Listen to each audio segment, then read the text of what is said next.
আয় হায়, আজকে চট্টগ্রাম শহরের নগরের একেখান মা, ছেলে এবং বোন সহ একেখান মোড়ের গ্রিন লাইন ও পিডিবি অফিসের সামনে থেকে রাস্তার অপোজিট পাশে যাওয়ার জন্য চাইছিল। রাস্তা অপোজিট পাশে যাওয়ার সময় তাদেরকে একটি বড় গাড়ি অ্যাক্সিডেন্ট করে ধাক্কা দেয়।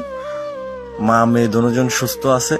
ছেলেটা স্পটে ডেড হয়ে গেছে, তার মাথা ফেটে মাথা চুরচুর হয়ে গেছে, সেই স্পটে ডেড। ইন্না লিল্লাহি ওয়া ইন্না ইলাইহি রাজিউন। মহান আল্লাহ পাক রব্বুল আলামিন যেন এই ভাইকে জান্নাতুল ফেরদৌস নসিব দান করেন।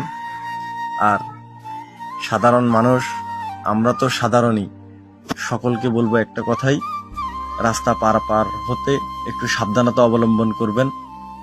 সময়ের চেয়ে জীবনের মূল্য অনেক বেশি, তাই